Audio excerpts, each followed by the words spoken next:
Good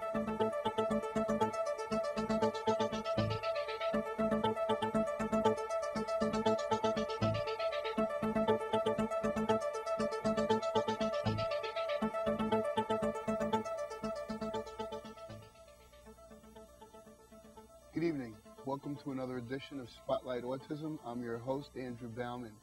1 in 166 children will be diagnosed with an autism spectrum disorder this year. It is truly at epidemic proportions. We in the United States must do something to help these children. At New York Families for Autistic Children, we are doing just that. We're offering help, support, education, programs that serve children with autism and their families to help them grow, to help them progress, and to help them develop into the best possible human beings they can. With me today is a special guest, Mr. David Kirby, author of the book, Evidence of Harm. David is an acclaimed author, and I'd like to welcome him. Thank you so much for being here, David. Thank you, Andrew. I'm glad to be here. David, can you tell us a little bit about yourself, just a little background? Sure. I'm a freelance journalist. I've been in the business about 15 years. Last 8 years, I've been a regular contributor to the New York Times, and I write for a number of magazines as well. This is my first book, and I've written about everything from science and technology on one side to travel and art and politics on the other. Great. Evidence of Harm. Excuse me. Mercury in vaccines and the autism epidemic, a medical controversy. What brought you to write this book? I was brought to write this book in November of 2002. I was actually looking at autism as a possible subject for some magazine stories, and one of the parents I spoke to out in Los Angeles said rather offhandedly that some people thought that mercury in vaccines might be contributing to this disease. I had never met anybody with autism in my life, and I didn't know that there was mercury in vaccines. I thought it sounded a little far-fetched, actually. A few days later, the House of Representatives passed the Homeland Security bill, in which a secret rider had been inserted at the last minute that would have dismissed all lawsuits against Eli Lilly and drug companies for having put mercury in vaccines in the form of this mercury-containing preservative called thimerosal. And the journalist in me thought it was worthy of looking into.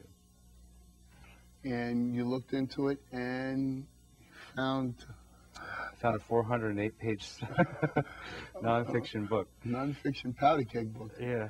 It's amazing. It's amazing when you read the pages and you turn the pages to find out how much information is really in there. You talked about mercury in vaccines. It comes in by way of a preservative called thimerosal. That's correct. 50% ethyl mercury by weight. Ethyl mercury is an organic form of the metal. It's a highly neurotoxic metal, as we know. It was invented by Eli Lilly in the 1920s and started being used in vaccines as a preservative in multi-dose vials since that time. And only in the last couple of years has it begun to be phased out of childhood vaccines. You said multi-dose vials. Why do we need multi-dose vials? Why can't we have just a single-dose vial? Well, we do now. That's what they're making to give the preservative-free vaccine to children. It's more costly. It costs about $4 more per shot to produce a single-dose vial than a multi-dose vial. Why that may not sound like much if you're Queens County and you're ordering a couple million doses of vaccine every year. That's budgeting. That adds up. So it does need to be taken into account. Mm-hmm. Also, the drug companies lose some of their formula when they remove the mercury. They lose some of the vaccine. It's also just more expensive to administer, to transport, to store.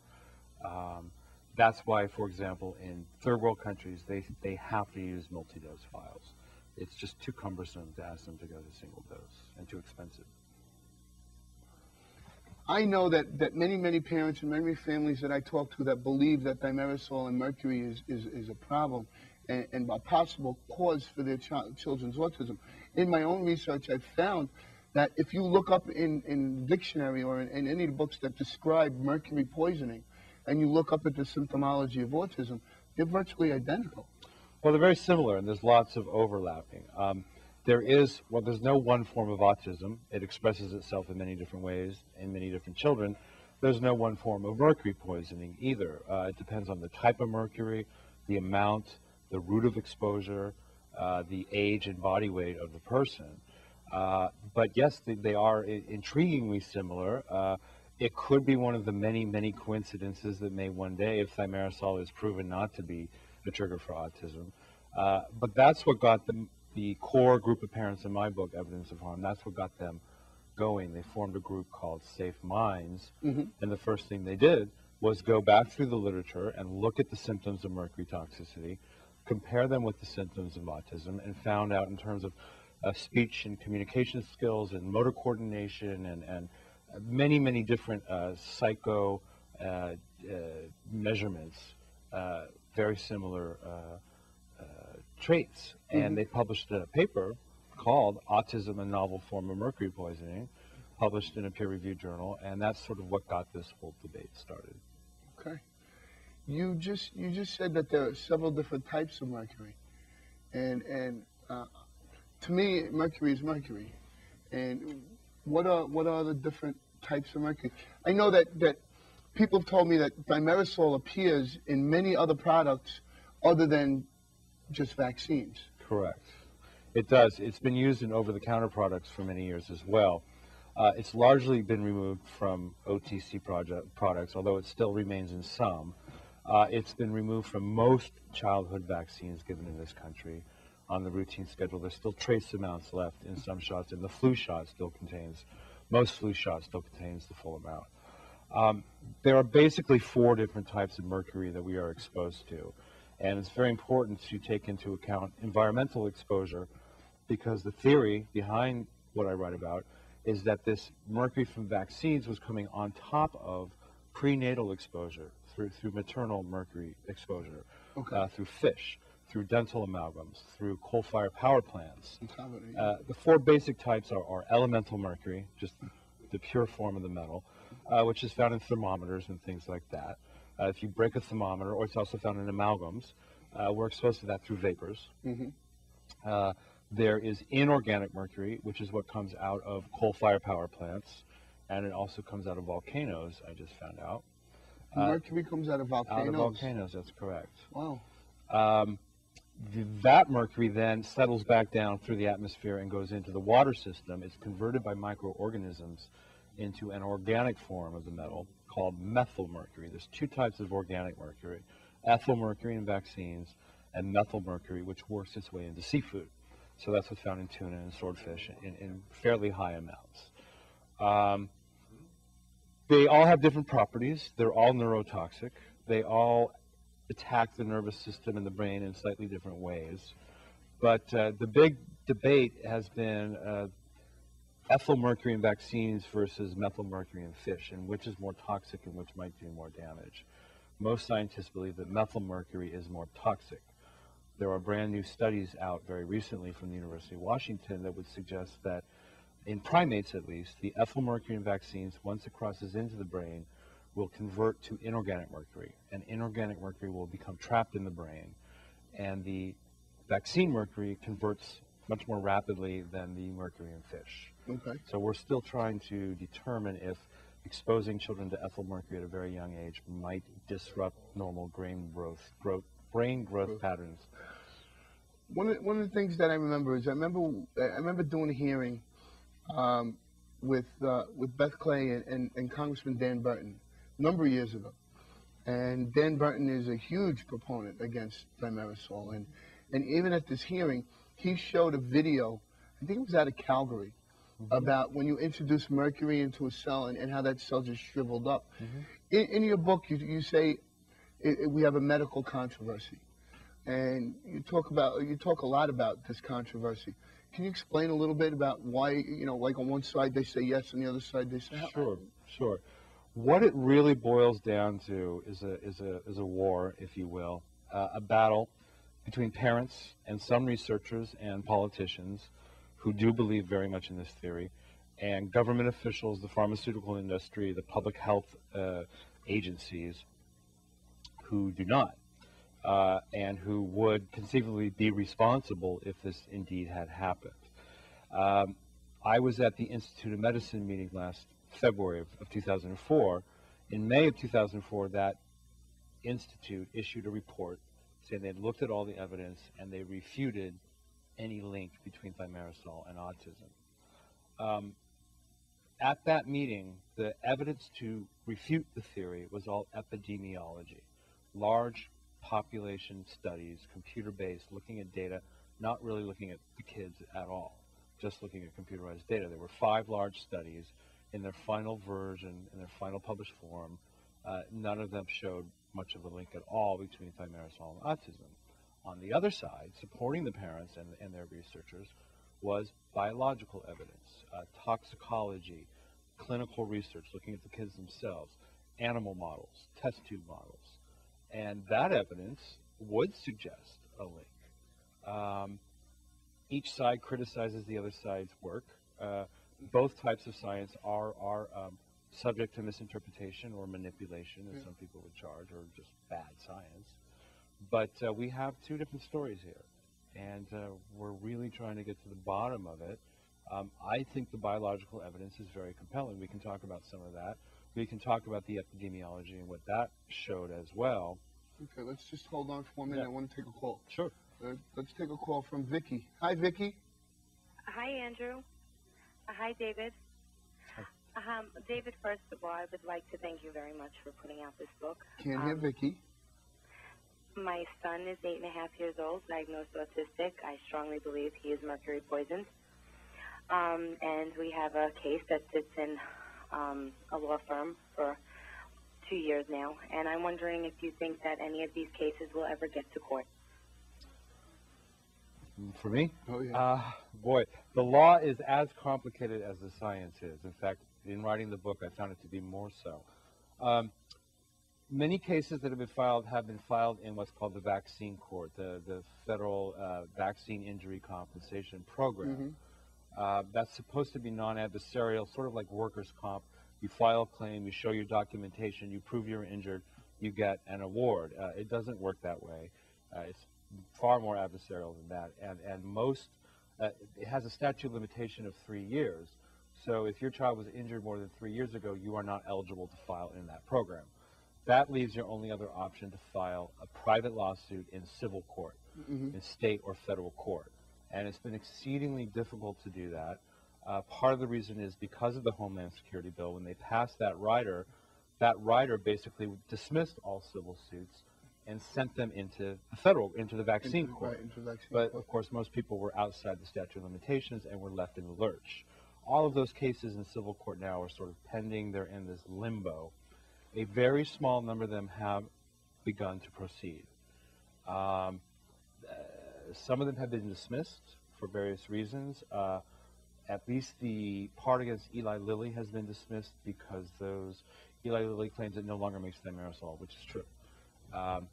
But some of these cases may actually proceed and actually get to trial. Some of them have come tantalizingly close. But that doesn't mean that, such as the caller, doesn't mean that you can go and file a suit tomorrow in civil court and expect to go to trial. Most judges will still remand it to vaccine court and refuse to hear the case. So it's exceedingly difficult, and just about everybody is still in the legal lurch, even people in the program. There was supposed to have been a decision over a year ago on causation, and it's going very, very slowly. I know that, I personally know that there are thousands of cases pending in vaccine court. And the thing that gets me even the most is that the Vaccine Compensation Injury Board or court is not money from the vaccine, it's government money. Well, it's taxpayer money, right, actually. It's taxpayer money. So even if you receive an award, you're not getting an award from a drug company that might have done something wrong. They claim no fault here. Every time you get a vaccine, you pay a 75-cent tax into a special fund that's supposed to pay out the awards of vaccine court. The idea was to provide litigation protection to these companies, to encourage them to stay in the vaccine market, and to prevent wildfire litigation. That was before thimerosal and before autism. Now we have 4,500 cases pending in the court. The court was not designed to handle such a caseload, and it's overwhelmed. There's only about $2 billion in the fund right now. The average payout is about $800,000. So we don't even have enough money right now to pay out the families already in the program if they were all to receive an award. But you're right, the drug companies pay zero. Oddly enough, the Secretary of Health and Human Services is named as the defendant in these suits, not the drug companies. Not the drug companies. But the drug companies get to file briefs on behalf and in defense of the government. Amazing. Amazing. It's totally a tough amazing. system. It's a tough system, for petitioners. It's very tough. But we just have to hang in there and keep working at it. Well, if causation is ever shown, then they'll have no choice but to pay out the awards. But we're still a ways off of that. Yeah. I hope we answered your question. Just hang in there. It's a long road. It's a long road. I know that, just a side note, I know that Congressman Dan Burton had put in legislation to expand the window. That's correct. Up to 7 years, I believe it was. 6? 6 years for statute of limitations. But even if, we're looking at a disorder, autism usually comes out between 18 to 24 months. So if your child is 18 or 24 months old and now you get diagnosed with autism, how long do you have till you have to file? Because it's first onset. The court will say, well, when was the first onset?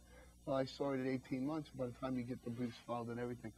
We have another caller. Okay. Karen, thanks for calling. Hi, Andrew. Hi, David. Hi. Hi. I'd like to ask David a question. What inspired you to write this book? Do you have a child of your own that is autistic? No, not at all. In fact, I had never met anybody with autism in my life until I started to write this book. I was woefully ignorant of autism. I kind of thought that autistic children sat quietly in the corner and took care of themselves, and I now know that's not the case. Basically, again, it was the Homeland Security Bill when that was passed, and the way it was done, and the way that they tried to provide litigation protection to these companies in a fundamentally undemocratic and secretive way. That got me very suspicious. About a week after that bill was passed, the Bush administration sent lawyers into the vaccine court to file a motion to seal all the records, all the government discovery materials, including taxpayer-funded data, to seal it permanently, and any documents that had already been released by the court to families petitioning would be rounded up and destroyed. And it actually said in the protection order that families who failed to relinquish the documents would face criminal penalties. And again, we live in America, and this is a democracy, and it just shocked me that such a thing could be written. That there was such an outcry that protection order was withdrawn by the administration before it was ruled upon. But when you read it, it was a pretty draconian piece of legal work, and it just got my suspicions up even more that they were trying to hide something possibly. I mean, I've heard so many different stories about that little piece of rider that they threw into that Homeland Security bill. What was the first one I heard was because we had to inoculate all our troops with the anthrax vaccine, and we knew anthrax to be harmful to 1 in a million, so we knew that at least 1 in a million or whatever it was, 1 in 100,000, that 1 in 100,000 soldiers or 1 in a million soldiers would definitely get very sick.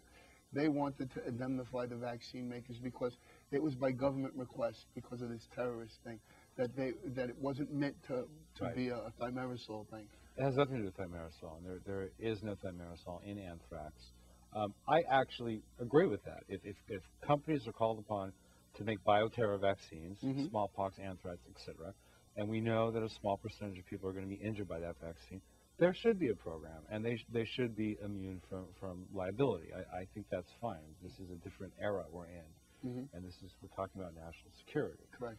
But we're also talking about something that happened in the past to children with mercury, and they were asking for blanket immunity and blanket indemnity, trying to tie them all in together, and there are still bills in Congress that would conceivably consider whooping cough vaccine a bioterror, an anti-bioterror instrument, and therefore eligible for the same types of protections. But we're talking about thimerosal, we're talking about mercury that was in these vaccines, and they really should be separated out. Hmm. We were talking about before the different types of mercury and the different levels of mercury in vaccines, and you said that there's mercury involved in the process, in the making of the vaccine, to keep it sterile. Mm-hmm. And those levels, I take it, are safe, or are safe. Well, we don't know how much mercury they use in the making of vaccines because that's proprietary information. And it's only some flu shot, for example, is famous. Virtually any vaccine that contains mercury is made with mercury in the process. Okay.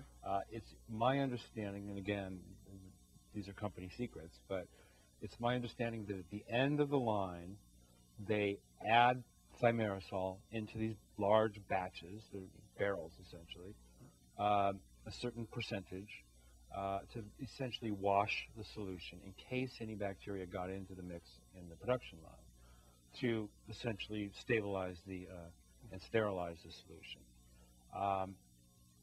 Whether they removed some before they got it down so it was 25 micrograms of mercury per dose, per 10 dose vial. So every vial could take 250 micrograms of mercury. I don't know how exact that science is when you're dealing with big batches.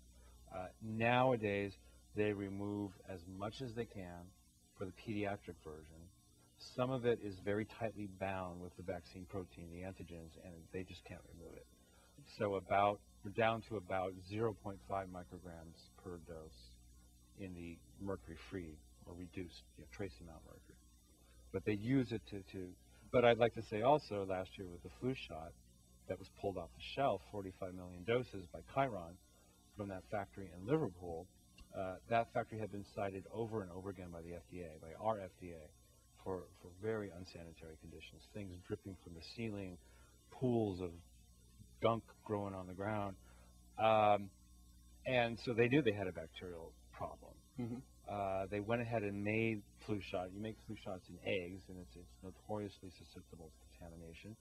And I think they thought that at the end they were going to add the thimerosal like they always do, and that if there was contamination, which they could almost count on, it would kill it.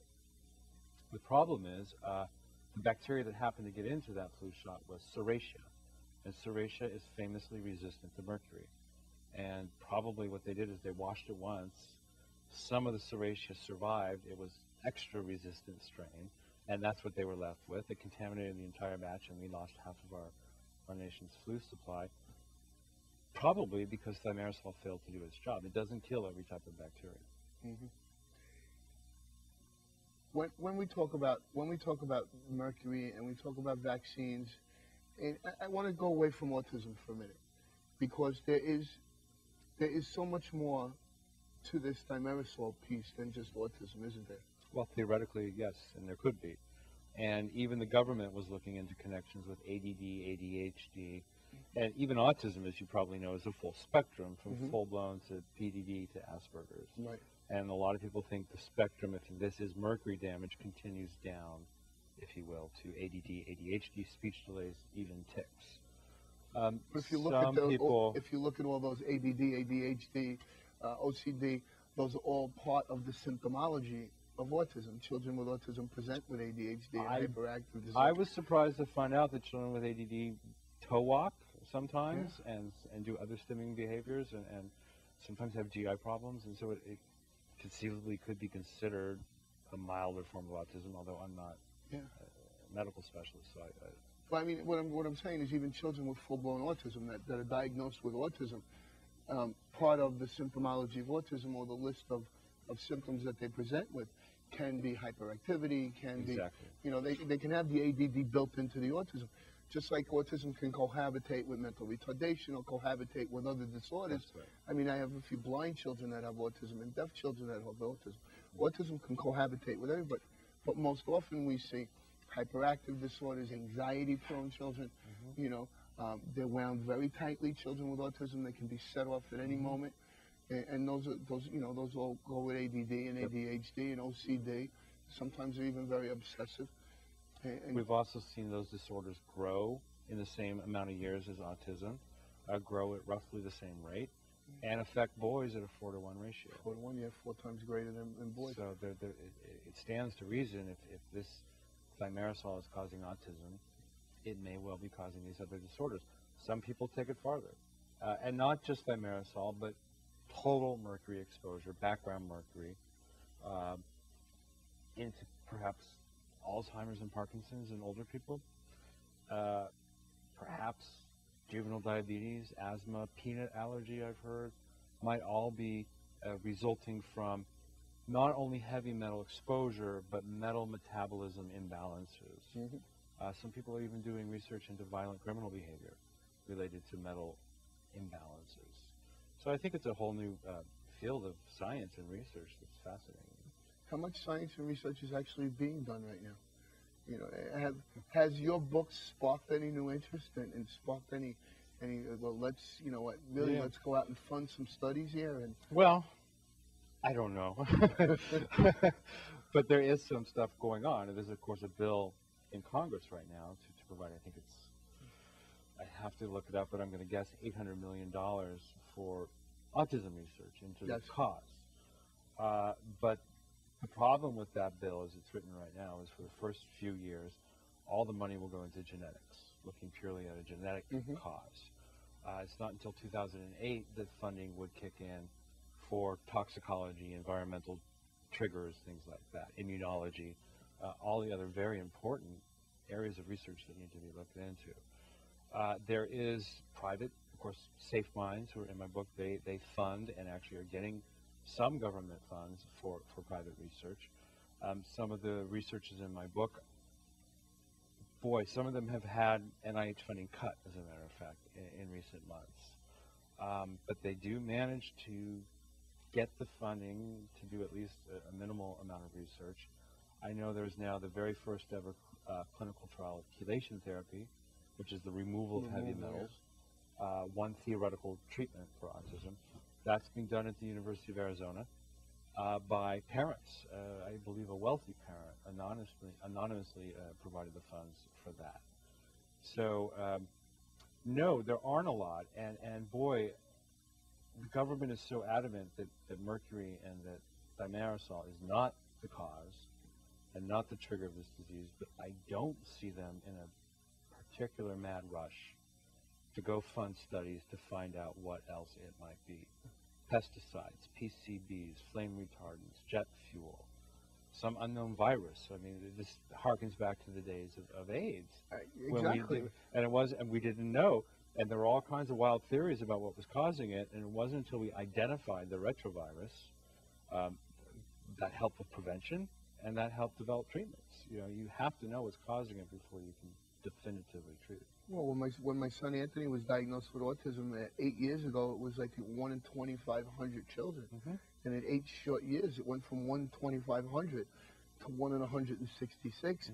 You know, I'm sorry, better diagnosis and better diagnostic criteria is not accounting for that huge of a... I think it's accounting for some of it. I agree, it counts for some.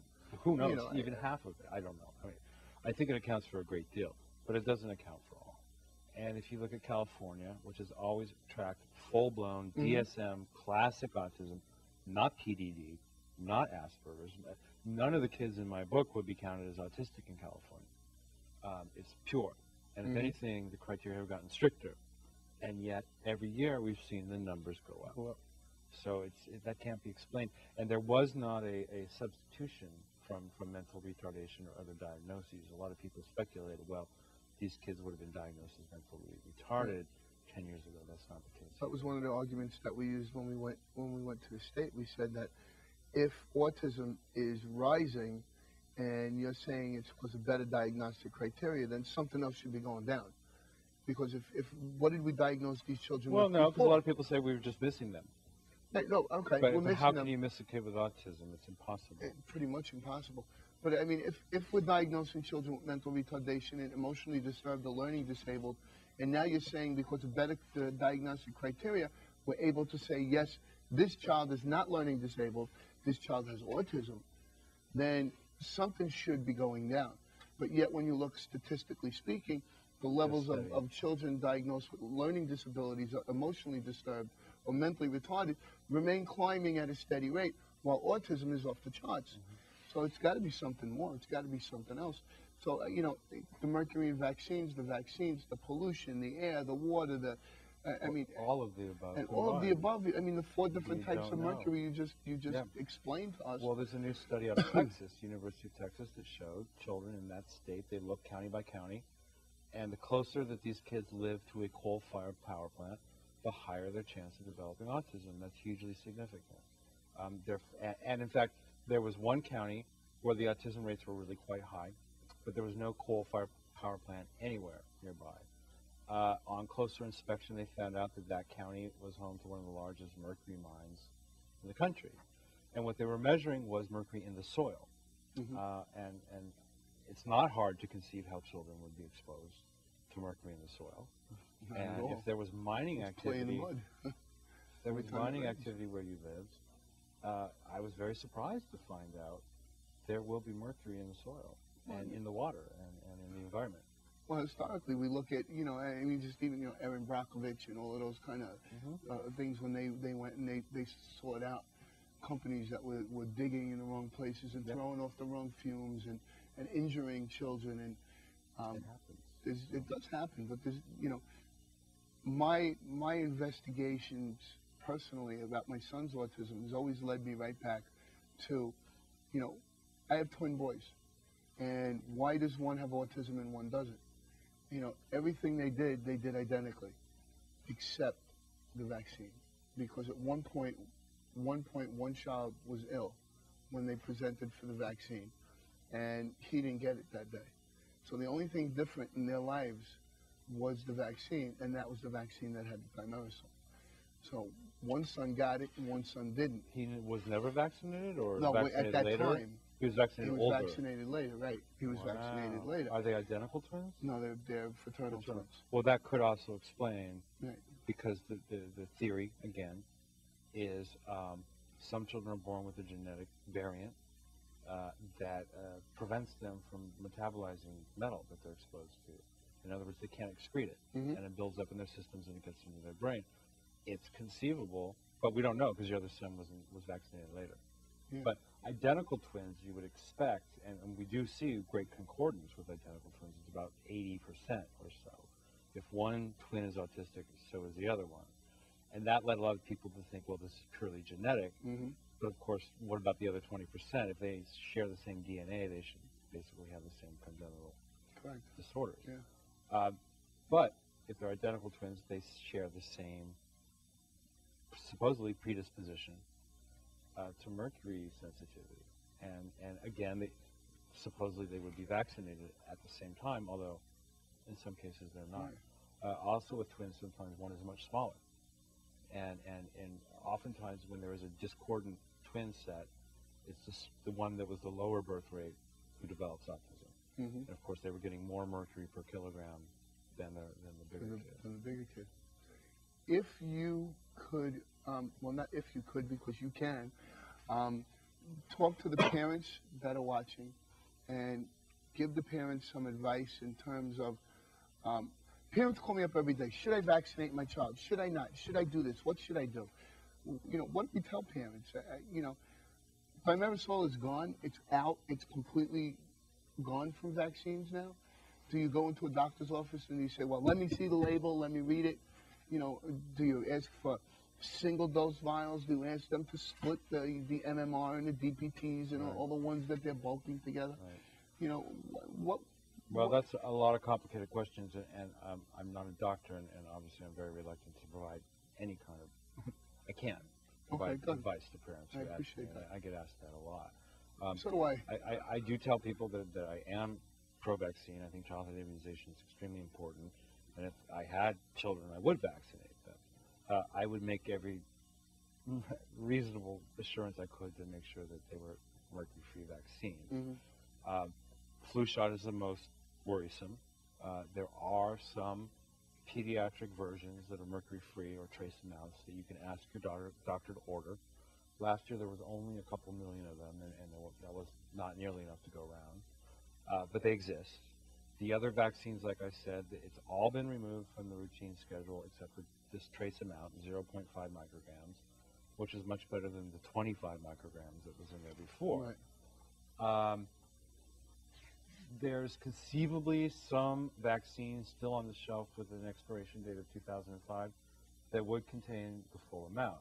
The easiest way to tell is if it comes in a multi-dose vial or a single-dose vial. If it comes in a multi-dose vial, now it gets even more confusing because MMR comes in a multi-dose vial, but MMR has never contained. Never had thimerosal, So right. it will say on the bottle and on the box, there'll be a sticker that says contains ethyl mercury 25 micrograms. A lot of people look at the insert, and that gets very confusing because the insert will often list both the mercury-free formula and the mercury-containing formula on the same piece of paper. So I think that if your child is getting a single dose, particularly in HIV, hepatitis B, and DTP, those were the 3 mercury-containing shots, and then, of course, flu. But going back to those 3 shots, if they're coming in single-dose vials or a pre-filled syringe, there's very, very, very little mercury in it. Okay, we've got another call. Let's take another call. Pauline? Yes. Hi.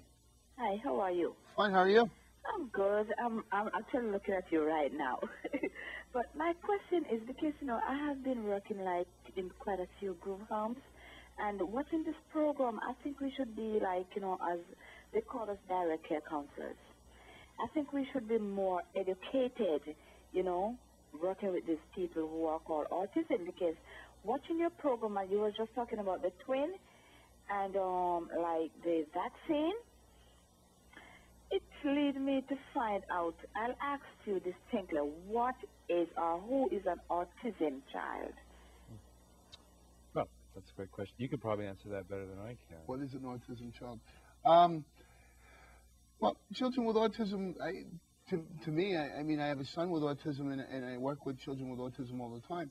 A child with autism is a child that presents with some, can be severe, can be minimal, can be very minor deficiencies in language and communication, can have interference in their social abilities, can have very ritualistic or almost obsessive types of behavior, such as rocking or flapping or shaking, can toe walk. Not every child with autism is, that what Steve Martin used to say, a wild and crazy guy. Not every child with autism is wild and crazy. Some are very subdued and settled and prefer to sit alone in a corner, as you described before. When my son was first diagnosed with autism, I too knew nothing about it and was led to the road for education. And I thought my son was going to be sitting in the corner of the room banging his head against the wall, because that's what I thought autism was. I thought autism was a child that was very self-injurious, that was very aggressive. And although there are some children like that, there are children way on the other side that have a great ability to learn. So autism is a spectrum. It's a rainbow. Children can be very, very mildly affected to all the way children very, very severely affected.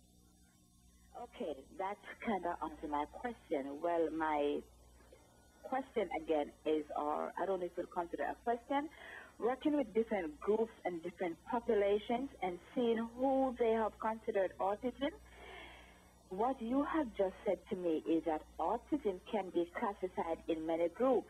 And from my experience working with them, some of these people who I work with as autism, I really don't think they should really be fit into the population or in the homes that they're living.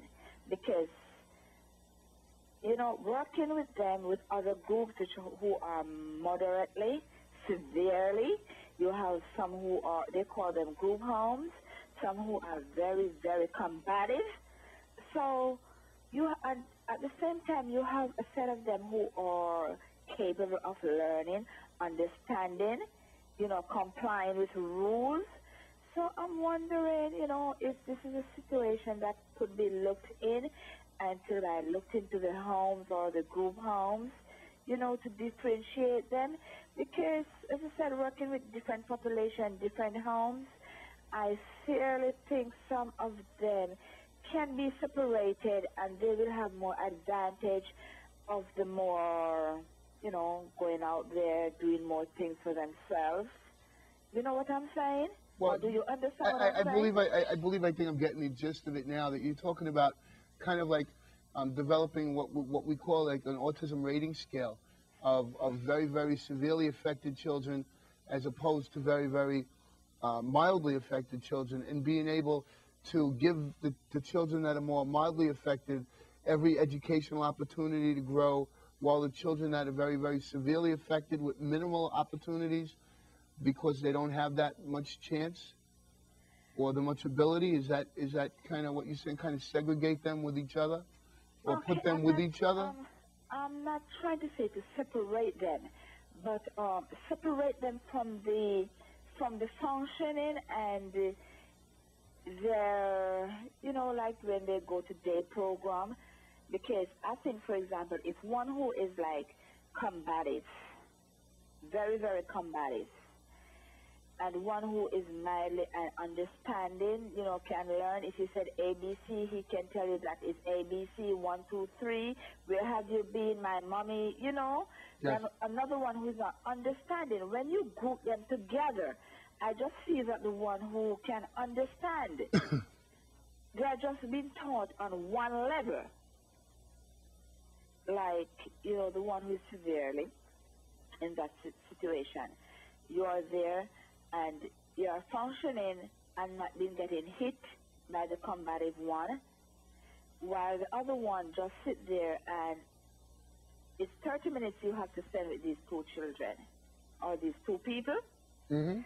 And the other one just sit there while, he or she could be in a group where he or she is learning more to be out there in the, in the whole environment. Well, I think this speaks to the need for more money for services and more help for our school districts and more help for training of special ed teachers and more special ed classes and special ed schools.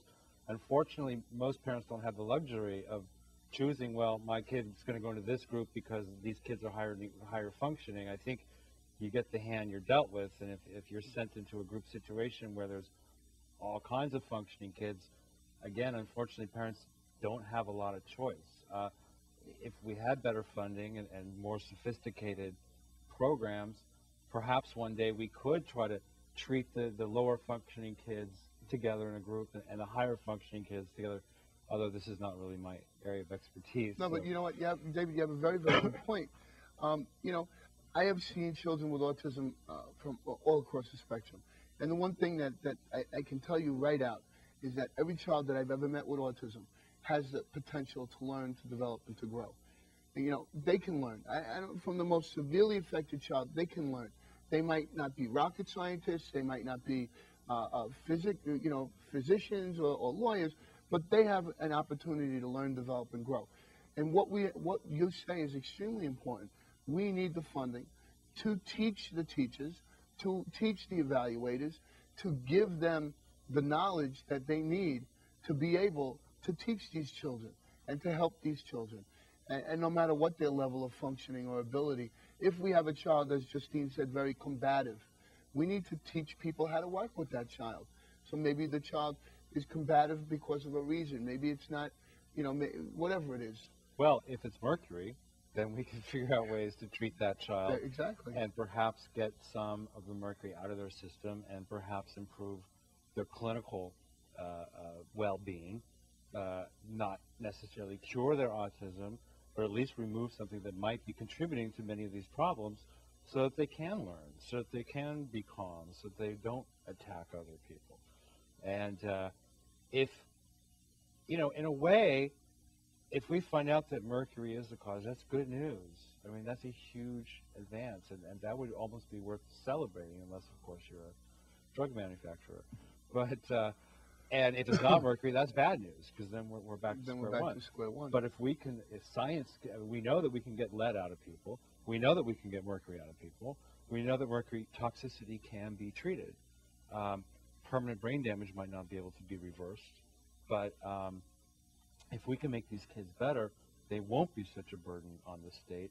We won't have these group homes overrun with terribly damaged kids, because they'll be able to live in their own homes, if they're that much better. And that I think is the real goal, and where we should even though, and we've had this discussion, you and I, Andrew, this isn't going to happen tomorrow, and it may not happen at all. It's true. So you can't ignore one at the cost of the other.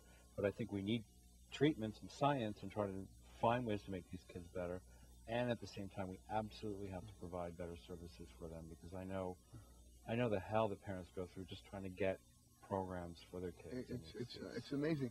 We have, in my organization in NIFAC, we have, when we started, we all had 4-year-olds.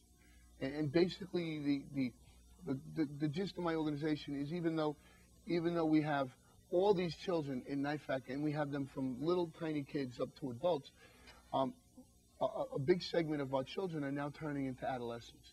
And the only thing that we hear is the famous thing is that it's the hormones. It's it's the puberty is setting in. Right? Puberty, hormones is setting in. We'll talk a little bit about puberty and hormones because it's amazing. Jenny, we have another caller. Hi, Jenny. Hi, how are you? How are you? I have a 4-year-old boy autistic. He was diagnosed with autism 8 months ago. And I recall that when I took my son to his pediatrician, right, he said that he will put a vaccine that it calls multiple vaccine.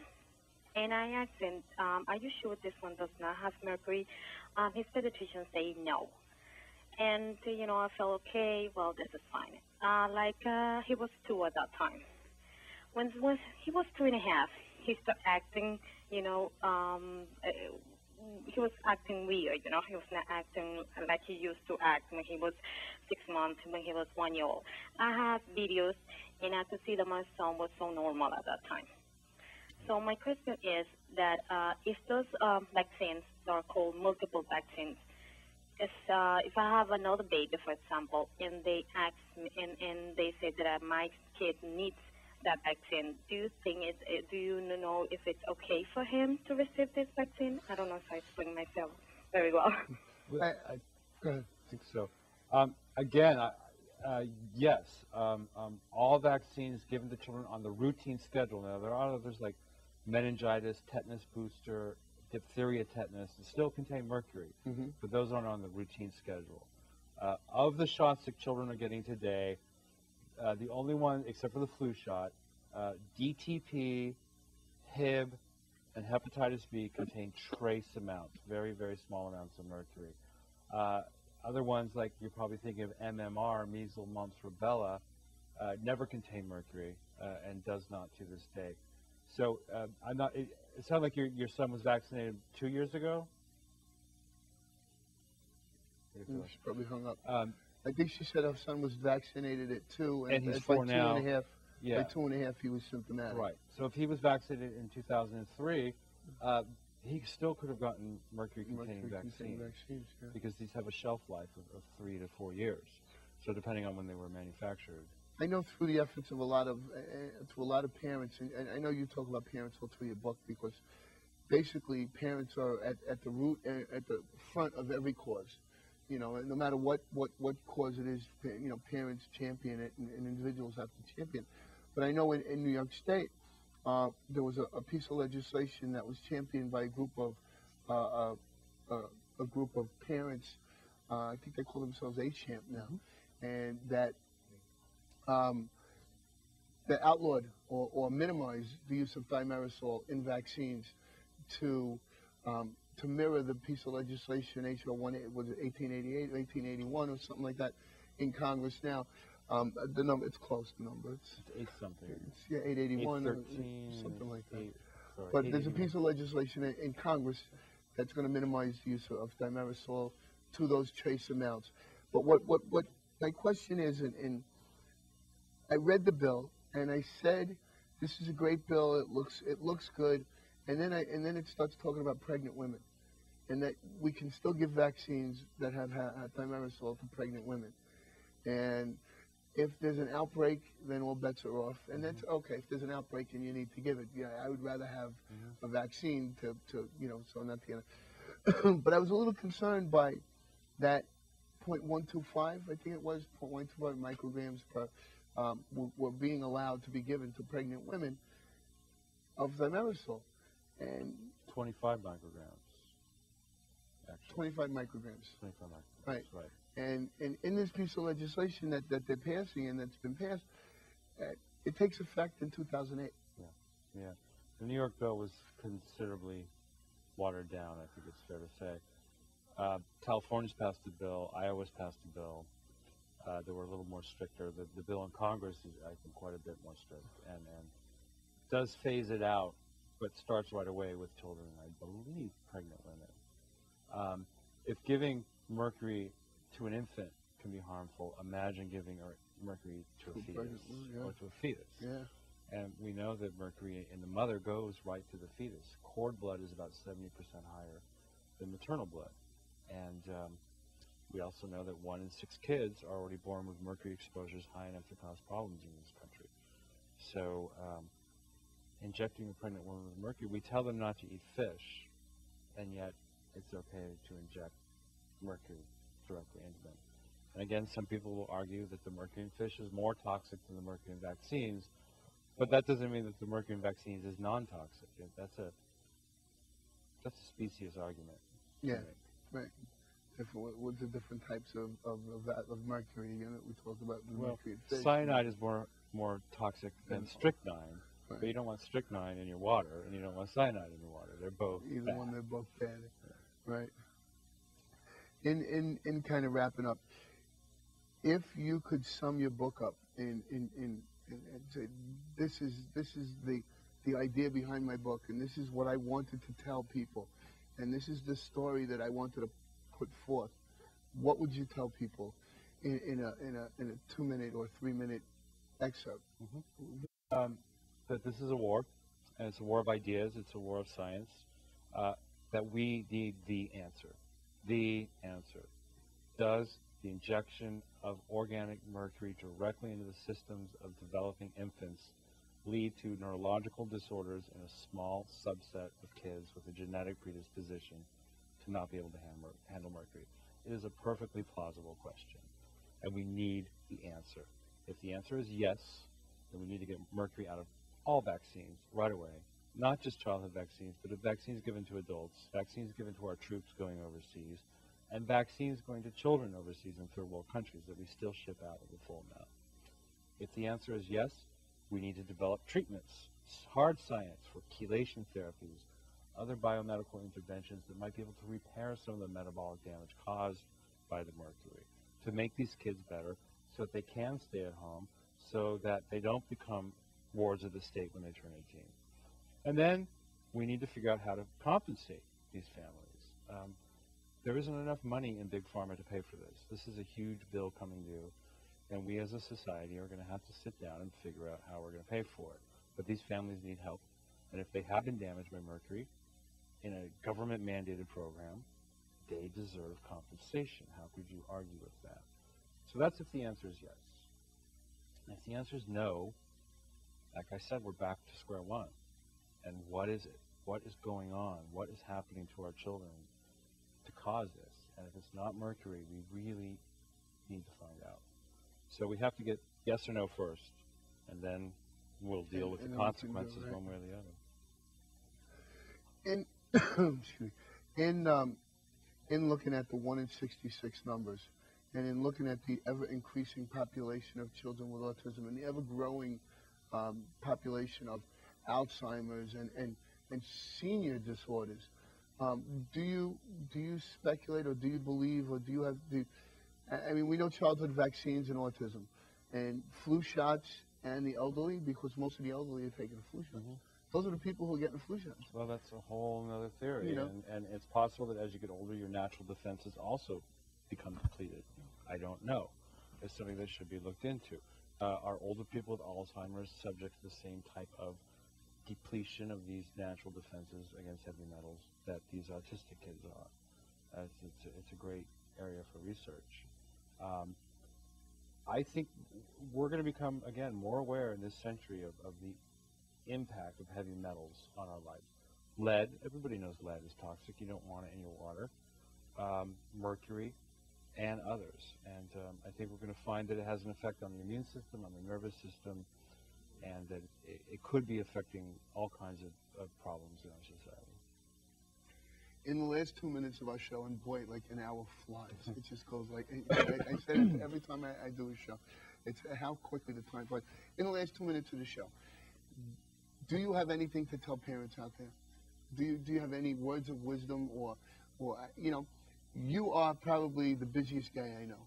I mean, you are booked and traveling and going here, there, speaking to people and speaking to parents and speaking. I mean, you're off to Philly tonight or wherever, you know. What do you tell people? You know, the biggest message. Have hope. Have hope. If we can find a cause, we can find treatments, if not a cure. I do know kids that are getting better. Your kid is getting better. Yeah, most definitely. We don't know what is it, the behavioral therapy, the diet, the medical interventions, the chelation therapy. Something is working. Yeah. We're reversing some of the damage. I know kids that have been practically completely mainstreamed. And just Lynn Redwood's son, I talked to her last night. He is 50 percentile across the board in everything.